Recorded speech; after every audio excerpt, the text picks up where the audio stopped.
नमस्कार, मेरा नाम कृष्णा कौशिक है और renewable energy promotion centre of India के को फाउंडर होने के नाते मैं कार्य करता हूँ। आज लगभग 28 दिन से आप सभी लोग हमारे फेसबुक कार्यक्रम एक भारत सक्षम भारत के अंतर्गत लगभग 28 दिनों से तमाम एक्सपर्ट्स को सुनते आए हैं, जिन्होंने अपने तजुर्बे के आधार पर भारत के लिए जो उनका दर्शन है, भारत के लिए जो वो स्वप्न सोचते हैं और जो उसको प्राप्त करने के तरीके हैं, उनको रखने की कोशिश की। आज रेप्सी के इस मंच से जो हमारी को फाउंडर हैं सौम्या जोशी जी, उन्होंने आदेश दिया कि भारत में बिजनेस को लेके एथिक्स कैसे हों, इस पे आप अपना विचार रखें। तो मुझे लाइव सेशन के माध्यम से सुन रहे सभी महानुभावों का इस लाइव सेशन में बहुत बहुत स्वागत करता हूं। रेप्सी फाउंडेशन की हम लोग बात करें कि रेप्सी फाउंडेशन के इंट्रोडक्शन से, क्योंकि जितने लोग आए वो सारे गेस्ट थे, रेप्सी फाउंडेशन के बारे में वो उतना नहीं बता सके। लेकिन जब हम किसी संस्था का सृजन करते हैं तो उसके पीछे हमारी मानसिकता क्या है, तो उसके जब हम देखने की कोशिश करते हैं तो समझ में आता है रेप्सी renewable energy promotion centre of India, मतलब अक्षय ऊर्जा संवर्धन केंद्र। अब क्वेश्चन है कि अक्षय ऊर्जा संवर्धन केंद्र ये एनजीओ क्यों बनाई? क्योंकि जब हम भारत का विश्लेषण करते हैं तो समझ में आता है कि विश्व की लगभग 17% जनसंख्या को भारत अपने अंदर समेटे हुए है। लेकिन ऊर्जा के क्षेत्रों में बात करें तो ये भी हमें समझ में आता है कि ऊर्जा में हम लोग आज भी गरीब हैं, ऊर्जा एनर्जी पुअर कंट्री हैं।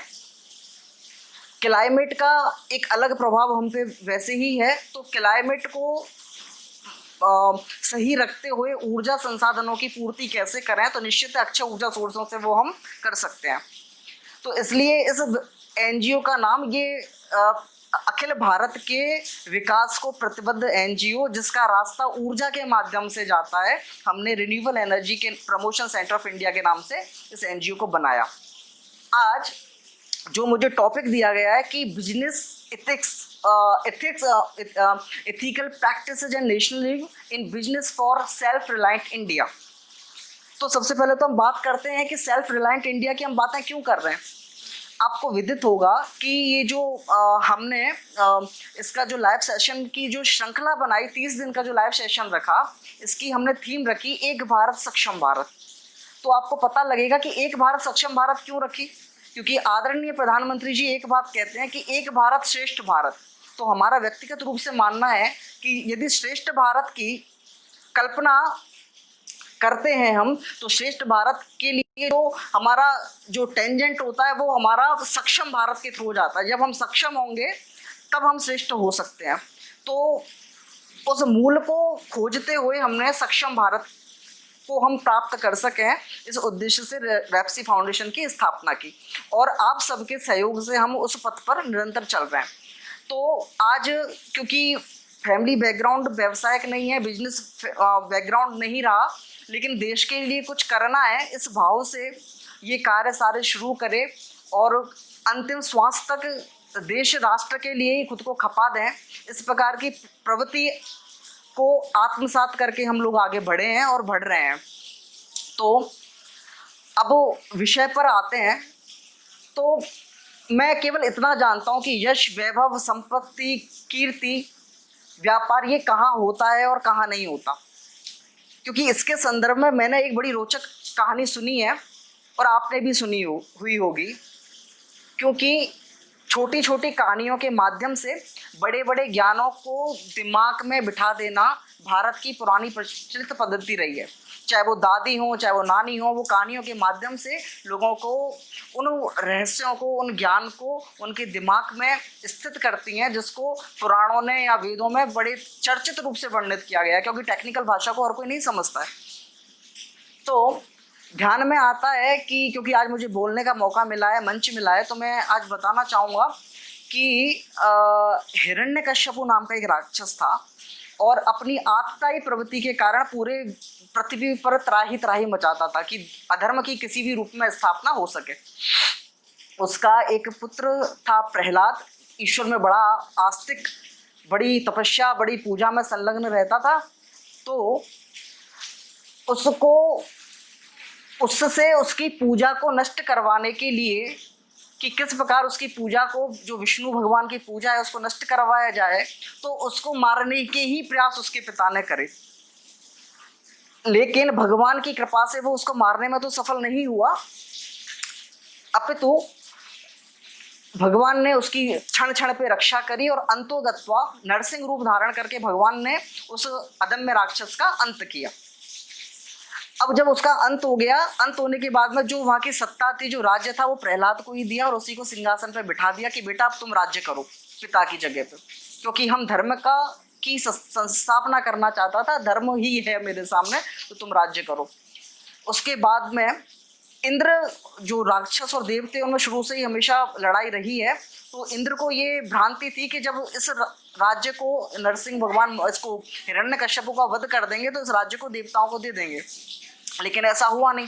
उसके बाद में इंद्र अपने गुरु के पास में गया कि हे गुरु, मैंने तो ये सोचा था कि ये तो राज्य में मिल जाएगा, लेकिन ये तो दाव उल्टा ही पड़ा, तो क्या करना चाहिए। तो गुरु ने कहा कि इंद्र अभी तुम जाओ, अभी तुम कुछ भी करोगे, क्योंकि भगवान नरसिंह भयंकर क्रोध में है, तुम कुछ भी करोगे तो वो उल्टा ही आएगा, तो क्या करना चाहिए कि तुम अभी जाओ, समय आने पर मैं बताऊंगा। तो शास्त्रों की भाषा में कहते हैं लगभग 2-3 हजार वर्ष बाद जब प्रहलाद जी राज्य करते हैं वहां पे, तो इंद्र पुनः गुरु के पास आता है कि अब तो बताओ अब क्या करना चाहिए। तो गुरु ने इंद्र से कहा कि इंद्र, प्रहलाद बड़ा दानी है, जब राज्य करता है तो ये मानता है कि जो मेरे पास आएगा मैं उसको वो दूंगा, जो वो उससे मांगेगा, तो क्या जाके राज्य मांग लूं? कि नहीं नहीं, तुम राज्य मत मांगो, तुम उससे जाके उसका सत्व मांगो।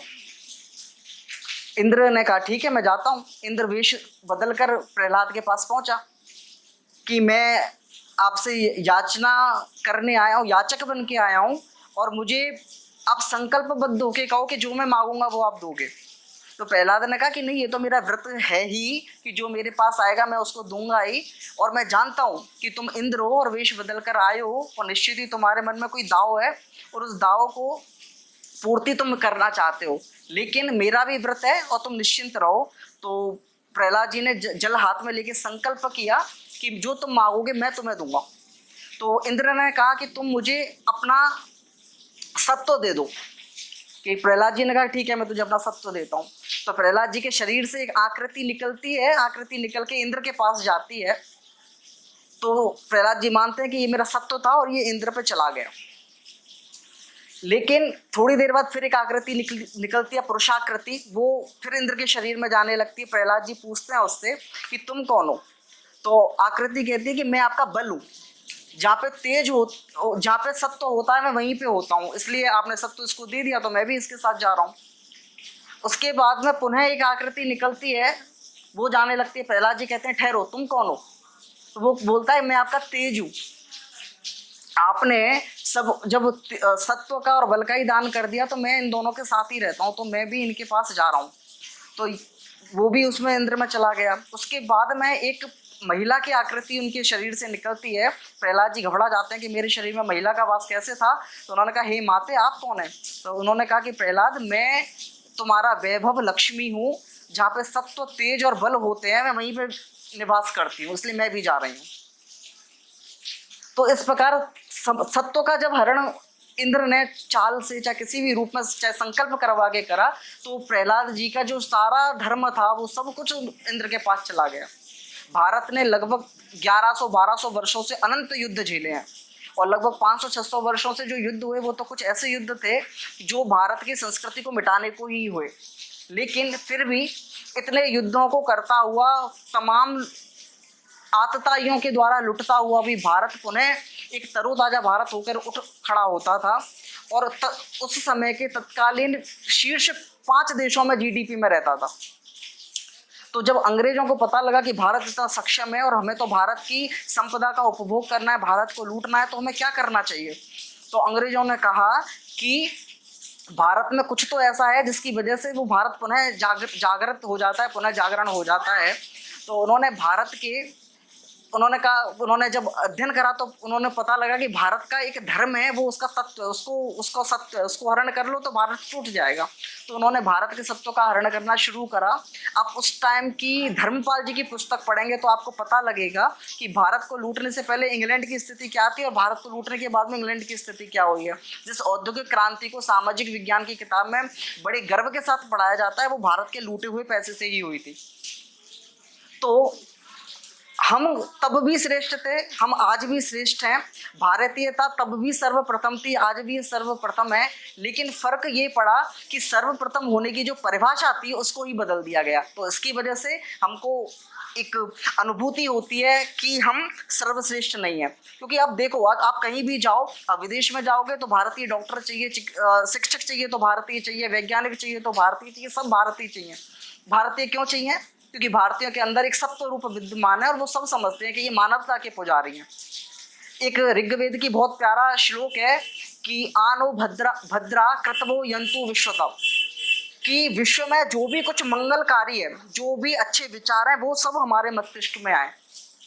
तो हमारे वेदों ने हमेशा मानवता की उपासना करी है और मानवता को ही हम सीखें, ऐसा उन्होंने उनमें आग्रह किया है।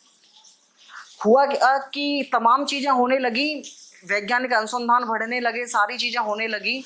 लोगों ने, आधुनिक युग के वैज्ञानिकों ने आविष्कार करना शुरू करा, तकनीकी आई नहीं, तकनीकी लाई गई, क्योंकि मनुष्य इनमें इतना फंस गया कि तकनीकी मनुष्य को चला रही है। हुआ क्या कि जैसे जैसे आविष्कार होने लगे तो कुछ उनका प्रकाशन भी हुआ, पब्लिकेशन भी हुआ, सारी चीज़ें हुई उनकी। फिर प्रश्न उठा कि क्या ये एथिकल हैं, क्या इनका एथिकल लेवल पे इनकी टेस्टिंग होनी चाहिए? तो कुछ ने कहा हाँ, इनका एथिकल टेस्टिंग होनी चाहिए। लेकिन कुछ ने कहा कि नहीं, ज्ञान और एथिक्स का कोई मैच नहीं है। आप ज्ञान है, ज्ञान प्रकट होगा, उसका एथिक्स के साथ कोई तारतम्य नहीं है। और ज्ञान जब प्रकट होगा तो ज्ञान को लागू भी किया जाएगा, ज्ञान लागू किया जाएगा तो ज्ञान मनुष्य को चलाएगा भी, और मनुष्य उस ज्ञान के आगे हतबल होकर रह जाता है। लेकिन हमारी परिभाषा ये नहीं है। हमारी परिभाषा क्या है कि तू जो चाहे तो पत्थर पहाड़ों को फोड़ दे, तू जो चाहे नदियों के रुख को भी मोड़ दे, तू जो चाहे तो मिट्टी से अमृतत्व निचोड़ ले, तेरे अंदर बसते भगवान है, तू तो इंसान बड़ा महान है। तो हमारी विचारधारा मानव को लेकर इस तरीके की है। बिजनेस में जब हम एथिक्स की बात करते हैं, बिजनेस के अंदर एथिक्स और नेशनलिज्म की बात करते हैं, तो ये सार्वभौमिक सत्य है कि किसी भी देश की प्रगति के लिए बिजनेस ही एक मात्र सत्य है और बिजनेस ही एक कारक है। तो इससे हम नहीं बच सकते। चाणक्य ने भी बहुत प्यारे शब्दों में कहा है कि धर्मस्य मूलम अर्थम, अर्थस्य मूलम राज्यम, राजस्य मूलम इंद्रियम राजम। धर्म का मूल ही अर्थ है। लेकिन धर्म को समझने की कोशिश करेंगे कि अब हमारे अंदर मतांत होते हैं कि धर्म क्या चीज़ है। अंग्रेजी वर्तनी में जिस धर्म को हम पढ़ते हैं वो बेसिकली रिलीजन है, धर्म नहीं है वो। धर्म एक बहुत विस्तृत स्वरूप है, रिलीजन एक सुकड़ा सा स्वरूप है। मेरा रिलीजन कुछ हो सकता है, आपका रिलीजन कुछ हो सकता है, किसी अन्य का रिलीजन कुछ हो सकता है। रिलीजन मतलब उस परम सत्य को हम किस तरीके से मानते हैं और अन्यान्य उपायों से उसकी किस तरीके से आराधना करते हैं। केवल रिलीजन इतना सा है। धर्म क्या है? धर्म के अंदर अनंत कई सारे रिलीजन आ सकते हैं, मनुष्यों का समूह आ सकता है, समाजों का समूह आ सकता है। इस पूरी सृष्टि को हमने उसके अंदर आत्मसात करा है और इस पूरे को जब लेके हम इसकी इनमें आपस में विरोधाभास ना हो, ये एकत्रित रहें और एकत्रित होकर उन्नत हो, ऐसा प्रयास हो, तो उस सामूहिक जो चेष्टा है उसका नाम धर्म है। तो भारत में भी कई बार कुछ बुद्धिजीवी कहते हैं कि धर्म के आधार पर, तो धर्म हमारा मानवता के लिए किए गए हमारे प्रयत्न हैं। तो जब धर्म की बात होती है तो अब हुआ क्या कि भारत धर्मपरायण देश है, धर्म ही हमारा सत्व है। आने वाले समय में जो बीता समय हमारे सत्व का हमारा लोप हुआ, सत्य का लोप होने से हमारे जो तत्व थे उनको हम भूलते चले गए। विश्व का अभी भारतीयों को जो चीज़ें हुई हैं अभी भूपटल पर, जो वस्तु स्थिति देखें तो काफ़ी अच्छी चीज़ें हो रही हैं और भारतीय सजग हुए हैं, भारत का स्वाभिमान पुनः जगा है। जो नई पीढ़ी है उसमें तो खास करके ये चीज़ देखी जाती है कि भारत के लिए कुछ करना है, इस प्रकार का भाव है। तो भारत अच्छा कर रहा है और जो लक्षण चहु ओर दिख रहे हैं, तो वो ये कहते हैं कि भारत और भी अच्छा करेगा, ऐसी संभावना दिख रही है। अब प्रश्न आता है कि धर्म से किस प्रकार सत्य को हमने खोया। तो समझ में आता है कि इस समय जो विश्व का हम बोले पैराडाइम है, वो इस तरीके का है इंडिविजुअलिटी का, कि इंडिविजुअलिज्म बहुत बड़े रूप में हावी है। लोगों के पास ज्ञान है लेकिन जुड़ाव नहीं है, जोड़ने की विद्या नहीं है उनके पास में। इंडिविजुअलिज्म है तो उसके विपरीत एक सोशलिज्म भी है, दोनों आपस में लड़ते रहते हैं। जब विकास करना है तो विकास करते हैं, तो विकास की चेष्टा इस तरीके से होती है कि पर्यावरणविद परेशान होते हैं, और पर्यावरणविद को यदि ध्यान में रखा जाए तो विकास की बाधा सामने आती है। समस्या सबको पता है, लड़ते हैं आपस में, लेकिन इसका सॉल्यूशन क्या है, सॉल्यूशन किसी को नहीं पता। विश्व में भारत के आक्रमण होने से पूर्व ज्ञान और विज्ञान का जो सर्वोत्तम विकास हुआ वो भारत के अंदर हुआ। मखमल, जो ढाका की मखमल होती है, उसका जो धागा बनता है वो इतनी उच्च कोटि का है कि आजकल की कंप्यूटराइज्ड मशीन भी उसको नहीं बना सकती। जिस स्टेनलेस स्टील को हम बनाने की बात करते हैं, झारखंड के वनवासी बंधु उस स्टेनलेस स्टील को अनन्य प्रकार से बनाते हैं, जिनकी विधि आधुनिक विज्ञान की किताबों में भी नहीं मिलती। उस कोटि का स्टेनलेस स्टील बनाना बड़े कारखानों में संभव भी नहीं है, और यदि समहाउ हम उस कोटि के स्टेनलेस स्टील से लगता भी कोई स्टेनलेस स्टील बनाने की प्रक्रिया करें तो उसके लिए बहुत बड़ा कारखाना बनाना पड़ेगा, जमीन का खनन करना पड़ेगा, पर्यावरण प्रदूषित होगा, सारी चीजें होंगी। तो इस प्रकार की चीजें रही, तो चाहे धातु शोधन हो, चाहे वैमानिकी हो, चाहे अध्यात्म हो, किसी भी प्रकार का विज्ञान हो, हमने हर तरीके से चहुओर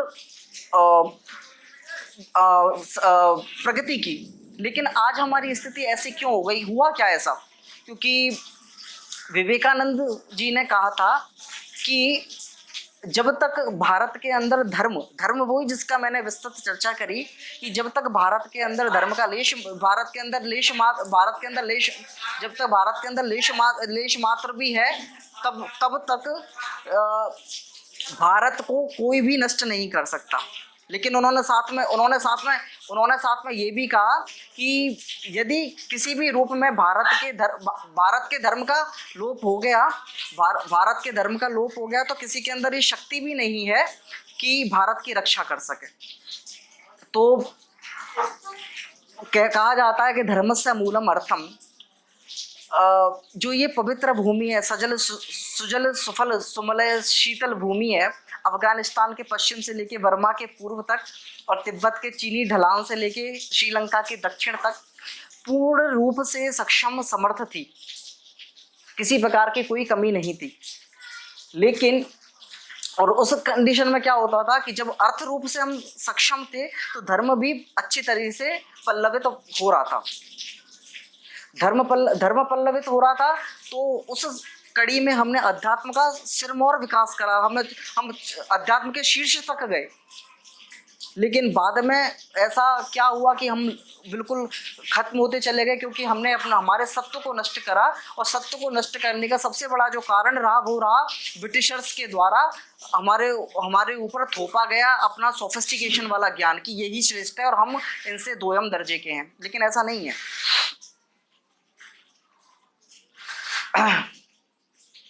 आज विश्व पटल पर हम बात करें तो जो सबसे बड़ी लड़ाई है वो किस चीज की लड़ाई है? वो लड़ाई है सर्वाइवल ऑफ द फिटेस्ट, कि जो फिटेस्ट होगा वो ही जिएगा, या स्ट्रगल फॉर द एग्जिस्टेंस। ठीक है। आज होता क्या है कि जब हम पूरे इतने सक्षम थे कि पूरे भारत में हर तरीके से धन संपदा थी, तो हम पे कोई फर्क भी नहीं पड़ता था। कोई भारत से आता है, आएगा, रहेगा, खाएगा, अपनी अलग भाषा लेके आएगा, तब भी हम पे फर्क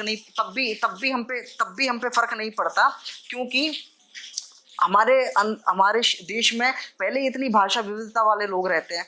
तो जब इतनी भाषा विविधता वाले हैं तो तुम भी आ जाओ, तुम भी खाओ। हमने तो भाषाओं में विविधता में एकता का स्वरूप हमेशा देखा है, तो हम पे उस चीज से फर्क भी नहीं पड़ता, तुम आके तुम भी रहो यहाँ पे। तो उस विविधता के स्वरूप को हमने देखा, और विविधता के स्वरूप को जब हमने देखा तो उसको ही हमने वसुधैव कुटुंबकम का नाम दिया। आज जिस जैव विविधता पे तमाम तरीके के पर्यावरण परिवर्तन की बात पर्यावरण वक्ता करते हैं, तो वो पर्यावरण परिवर्तन उसी वसुधैव कुटुंबकम से छेड़छाड़ करने का नतीजा है। विश्व ने किस तरीके से देखा, विश्व में इंडिविजुअल हावी हुआ कि आप फिटेस्ट बनो, आप बली बनो, बली बन के सर्व संपूर्ण इसका विश्व का उपभोग करो। जो आपके काम का है आप उसको रखो, और जो आपके काम का नहीं है उसका क्या करना है ये आप तय करो। इस तरीके की चीजें रही।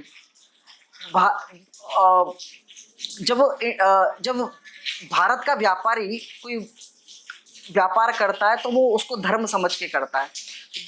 विदेश का व्यापारी किसी चीज को करता है तो वो उसको इस प्रणाली से करता है कि मुझे तो सिर्फ सामने वाले को सामान देना है, खुद का स्वरूप को बड़ा करना है, और उसके बाद में जो छोटी छोटी कंपनियां होंगी उनका अपने अंदर अधिग्रहण करना है और खुद बड़े होते चला जाना है। भारत में जो भी चीजें हुई, भारत में जो व्यापार हुआ वो धर्म की तरीके से हुआ कि हम भी बढ़ेंगे, हम बढ़ेंगे, रोजगार बढ़ेगा तो देश समृद्ध होगा।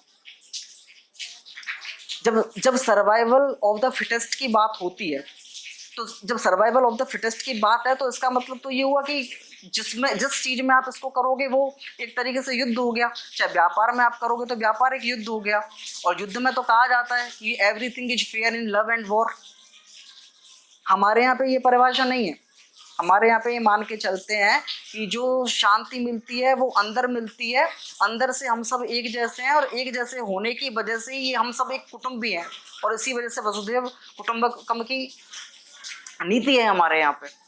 लेकिन जब वो लोग उसको युद्ध की दृष्टि से देखते हैं व्यापार को कि बस मुझे इनको सामने वाले को खत्म करना है, अपना संपूर्ण विकास करना है, और उस कहीं ना कहीं उस सिद्धांत पे जाने लगते हैं कि everything is fair in love and war, तो हमारी नीति उस तरीके की कभी रही ही नहीं।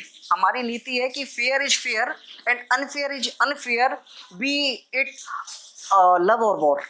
चाहे प्रेम है चाहे युद्ध है, लेकिन जो भी सही है वो सही है, जो गलत है वो गलत है। तो कहीं ना कहीं व्यापार में हमें नीति से चलना पड़ेगा। आज हम CSR की बात करते हैं। CSR हमारे समाज में नहीं था, कभी भी नहीं था। कॉर्पोरेट सोशल रेस्पॉन्सिबिलिटी नाम की चीज़ थी नहीं, क्योंकि जब व्यापारी व्यापार करता था तो वो मान के चलता था कि जो भी मैं धन अर्जित करूंगा उस पर समाज का भी अधिकार है। जितने बड़े सेठ हुआ करते थे, साहूकार हुआ करते थे, वो स्वेच्छा से बिना किसी कानूनी प्रक्रिया के, बिना किसी कानून के धर्मशालाएं बनवाना, अतिथि गृह बनवाना, बच्चियों के शादियां करवाना, जो भी धर्म के कार्य उस समय माने जाते थे उनको करते थे। व्यापारी ने हमेशा धर्म की तरीके से, भारतीय व्यापारी ने धर्म की तरीके से अपना व्यापार करा, क्योंकि शुरू से ही इसको इस तरीके से सिखाया गया कि जो तुम्हारे पास है वो सारे समाज का है।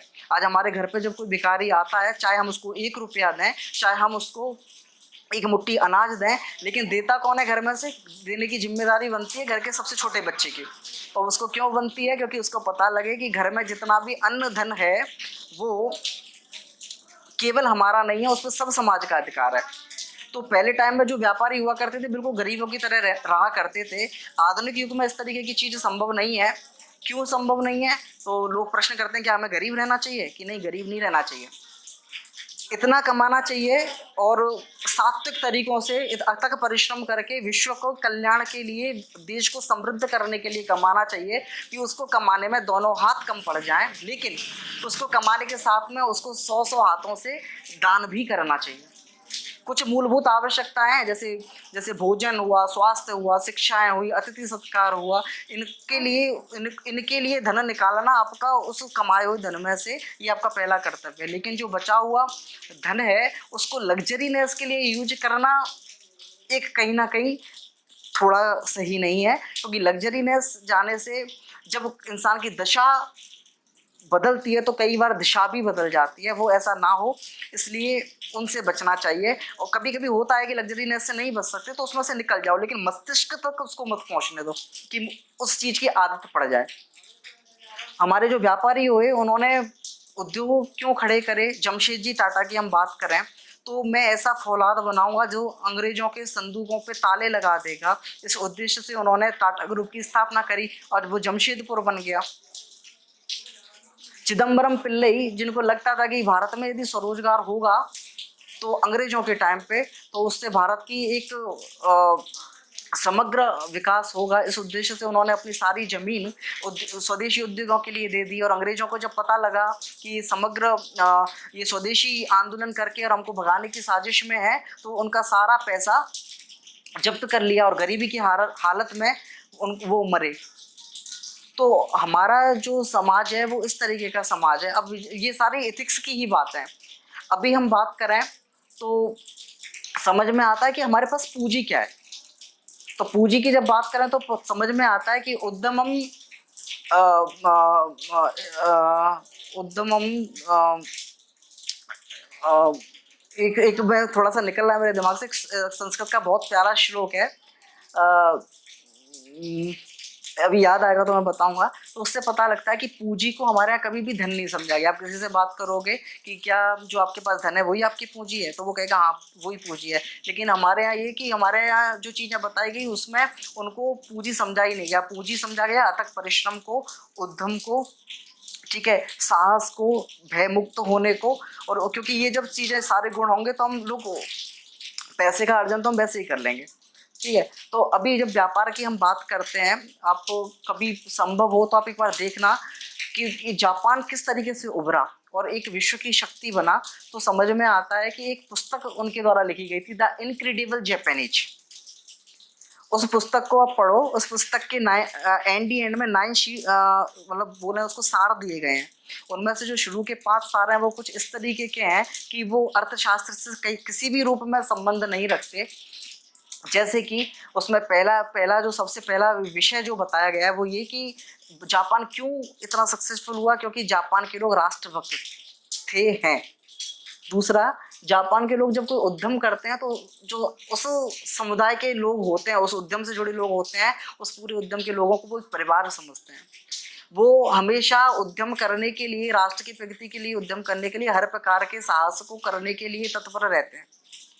वो लोग उद्यम में किसी भी प्रकार की रिस्क आए, किसी भी प्रकार का भय रहे, उससे भी निपटने को तैयार रहते हैं। और सबसे अंत में 5वां जो चीज है कि वो लोग जीरो एरर पर काम करते हैं, जीरो एरर प्रोडक्शन पर वो काम करते हैं। तो भारत के परिप्रेक्ष्य में जब बात करें हम लोग, आज विश्व इतनी बड़ी महामारी से गुजर रहा है। और जिस ऋग्वेद के श्लोक का मैंने वर्णन शुरू में करा कि आनो भद्रा कृतवो यंतु विश्व, मतलब कि विश्व में जो कुछ भी कल्याणकारी है वो अपने पास में आए। इस मंत्र की उपलब्धि के बिना, इसको आत्मसात करे बिना विकास की संभावना ही संभव नहीं है। चीन ने क्या करा? चीन ने मानवतावाद को हटा के केवल विश्व को बाजार समझा। और जब समय आने लगा और जो अनैतिक, जो बिना एथिक्स वाली जो रिसर्च थी वो विश्व पे इतनी भारी पड़ गई कि विश्व के लिए वो एक कठिनाई का मार्ग बन गई। तो विश्व के लिए वो कठिनाई का मार्ग बन गई। आज अभी थोड़े दिन पहले जब भारत में एक नया शब्द निकला, मतलब शब्द कैसे निकलते हैं, जैसे सोशल डिस्टेंसिंग। हमारे देश में कभी सोशल डिस्टेंसिंग नाम की चीज रही नहीं, उसको और भी कुछ कहा जा सकता था, लेकिन हमेशा समाज को कैसे तोड़ा जाए, कैसे विखंडित किया जाए, इस चीज पे हम लोगों ने काम किया है। और हमने उन लोगों की चीजों को बहुत अच्छा समझ के उसको अडॉप्ट कर लिया अपना, बिना दिमाग लगाए। तो प्रवासी मजदूर शब्द का यूज करा गया। मैं आज तक उस अर्थ को ढूंढने के लिए प्रयासरत हूँ कि भारत के ही मजदूरों को भारत में ही कार्य करने पर प्रवासी संज्ञा कैसे दी जा सकती है। तो हमें जापान की आइडियोलॉजी को ध्यान में रखते हुए कि जापान ने खुद को श्रेष्ठ कैसे बनाया, उस तरीके की चीज़ों पर हम कार्य करें, उत्कृष्टतापूर्ण कार्य करें, एक्सीलेंस के लिए कार्य करें कि विदेशों के लोगों को भारत में आना पड़े, देखने की भारतीय किस सिद्धांत पे किस तरीके से कार्य करते हैं। अपने उद्योगों को हम दिशा दें। दिशा देने का मतलब विज्ञान की कोई एक दिशा नहीं होती है। जो पुराने समय से जो चीजें चली आ रही हैं उनसे हटके हम चीजें करें। आज बात करते हैं रोबोटिक्स टेक्नोलॉजी की, आज बात करते हैं आर्टिफिशियल इंटेलिजेंस की, आज बात करते हैं इंटरनेट ऑफ थिंग्स की। तो ये तकनीकी है, इसको लेना चाहिए, अच्छी बात है।